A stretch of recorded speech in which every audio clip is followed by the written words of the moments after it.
Hey you two, how's it going? This is Adrian back with you. Just want to show you my progress so far. Had a really good day today. Finished all the walls. I actually have one wall left, but I wanted to save that to show you because it's kind of unique. I'll get to that in a second. But without delay, let's go see on the neighbors how they're doing. Okay, I'm gonna give you a time check. So it's almost 5:45. Oh, and look at that. Today, I got over 32,000 steps. So I was running all day building these walls. So I don't know if you can see, but I'll zoom in. There, that's their progress. And they're still here. And they'll be here till it gets dark. So they're not lazy. And I think they do a pretty good job. But this guy in the Dodge Ram, he's been here all last week and this week helping. So he's trying to throw a wrench in my plans, but I will catch him. Be certain. Just need a couple more days like today. Check it out, point loads in, 70.5 from the back. This side, where the girder hits, gets an LVL, so that's taken care of. Oh, I want to show you quickly. I'm going to show you, I'm sure a lot of you already know this, so if you do, forgive me, bear with me. I want to show you quickly side-by-side comparison of a good 3 1/4 framing coil and a not so good budget framing coil. Now, I'm not going to name the seller who sold me these nails. They will go unnamed, but they are the thickness of, I kid you not, a 2 1/4 nail. And these, on the other hand, these are proper. These are like old back in the day Bosch-Stitch style nails. And you can just tell by the actual weight of the box. I think there's 4,500 in a box each. And this feels like it weighs about half of what this weighs. Now that just goes to show you what's in the nail. It's like they're getting cheaper and cheaper every year, yet the price keeps going up. So figure that one out. I want to touch on one thing. It does matter, the nail, and I say that meaning if you get in the habit of seeking out and buying good quality coil nails, believe me, your guns will thank you and they will last a lot longer.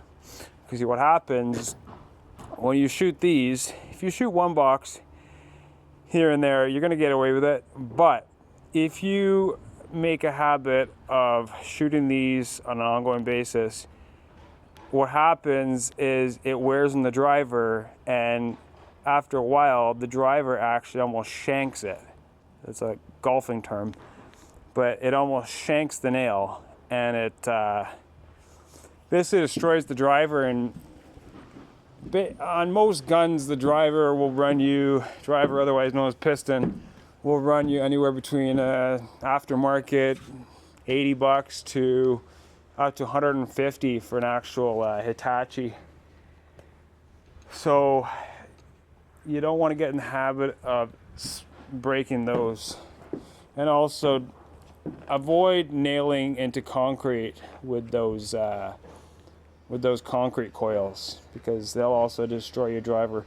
Unless, of course, you have a gun that is dedicated, an old gun beater, to handle that, and only that.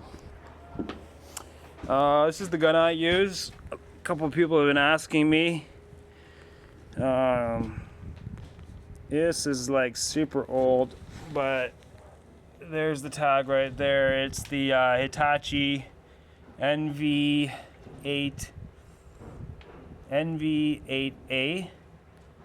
So this gun is probably, I'm willing to bet this gun is over 25 years old. Obviously I haven't owned it since new, but awesome gun, made in Japan, not Taiwan, and I just really enjoy using it. Another really cool tool, some of you guys know or even own one of these, but it's basically a lever bar, and it's called the Little Peewee. And basically this handle over time has slipped down, but I'm gonna try to do this with one hand because my other hand is holding the cell phone. But basically, if you want to pull a wall in, now you wouldn't do this with an inside wall, but I'm just imagine for a moment this is an outside wall and you have to bring it in. Well, you just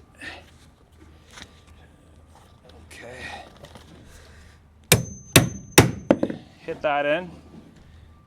See that spike, very aggressive. And then, see, hit that in. And then it basically just acts as a lever. And it's really good for pulling in walls, or if you have a stubborn top plate that you have to tie in, it'll move a sheeted wall, no problem. As long as you get those spikes in nice and deep. But awesome tool. I've had that tool, I think I bought it for 40 or 50 bucks at the time from Interline Hardware in Concord off the truck. And it's lasted me all this time. I leave it out sometimes in a corner of a wall. Like today I'll leave it. And just an awesome tool. And you might only use that tool 3 or 4 times in a whole house, but those 3 or 4 times will be a godsend and save so much frustration. Moving on. So when I started off, I said I have one wall left.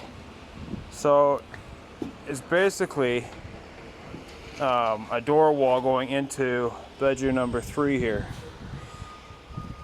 And it's not at a 45, it's at a kind of a weird angle.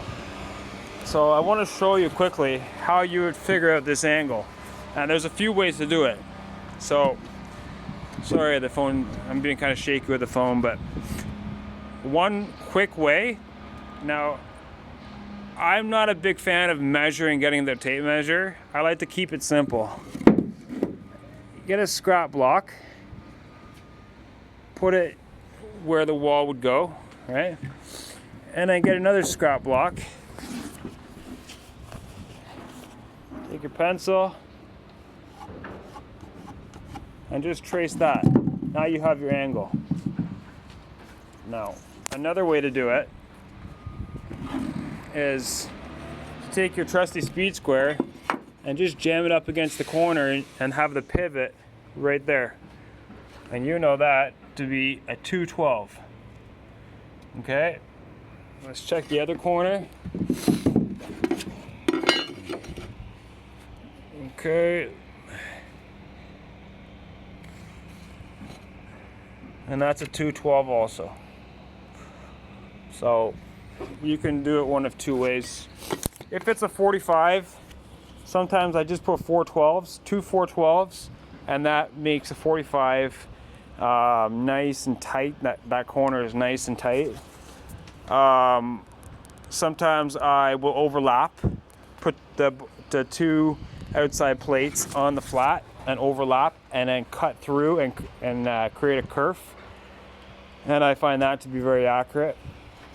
So for the last 3 years, we have maybe made 100 cuts with a corded saw. The rest has been with cordless tools. Now, cordless tools have come so far. in the last 5 years. It's unbelievable. This right here, pretty obvious with the color. It's the DeWalt Flex Volt. It's not a worm drive saw. I don't know if it's a hypoid, but it's kind of a worm drive style saw, and great saw, tons of power. I have a four charger bay in my bin. Let's see if you can see it down there. Yeah, you can actually. It's all bright and colored up. So that will charge 4 batteries. And I see, since they're all red, they're all charged. But so that I never run out of juice. So that's a good thing. The one bad thing I don't like about this, the one con I will say, is okay, I'm gonna show you real quick. Now keep in mind I'm doing this with one hand, but I want you to take notice of where the sawdust flies. All right. So typically I would cut across my foot. So summertime more than the winter, but at the end of the day, I have a boot full of sawdust. I kid you not. And so I started off using the Makita, the same type of saw, the Makita though, with the 2 batteries, 36 volt. Not as much power. The batteries are a little bit more temperamental. But the one good thing about that was it didn't throw the sawdust into your boot. But all in all, great purchase. If you're framing or doing decking on the regular, I highly recommend investing in this saw. Don't know how much more there is to show you. Just thinking here. But yeah, tomorrow.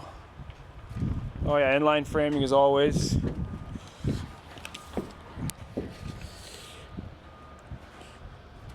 Always remember the framing circle, that everything should line up. And it makes for a strong house, and the sub-trades will thank you later on. So yeah, safety rails, all the windows, that's pretty common sense. These ones all line up because the brick sill. So they're kind of low, so it's a good thing to have. What I do like to do is cut them in the exact size. In this case, for this window, you see 25. So I like to cut them exactly 25 so they go in the window, because when I'm leveling, the plate level always it gets in the way. So kind of out of sight, out of mind. I don't know if I showed you. This is ending up being a long video, but there's a nice LVL detail on the front here. Basically, that's going to be a bit fancy decorative water slope. So yeah. Oh, one more thing. Here's my machine. You guys see something wrong here? I don't know what's going on. I see 2 things wrong with this situation, with this picture here. I see the gyprock is missing, and I don't know if that was done on purpose to be done later or what. But then I see this right here, and for the life of me, I don't understand this, where a lot of crews, they go from sheeting to framing to sheeting to framing, and basically that's just switching gears. When I'm framing, I like to do all the framing with the roof, all the fill-in. When I get sheeting, I just sheet the whole thing, and I don't have to do hopscotch, no switching gears, and it's very predictable for my cutter, and it just kind of works. Anyway, it's getting late. I'm gonna go home, and we're gonna do this whole thing again tomorrow. Tomorrow at this time, I would like to, I expect to have the roof up and hopefully ready for fascia. And I'm just hoping that these guys are slow with the sheeting. That might be my saving grace. All right, guys, once again, thank you so much for subscribing, showing the love. I will continue to show you anything I can to help you out, and I appreciate all the feedback. It is so nice this morning to wake up to 2,000 subscribers, and I appreciate it. Stay safe, wash your hands, and thank you. Take care, guys. Bye now.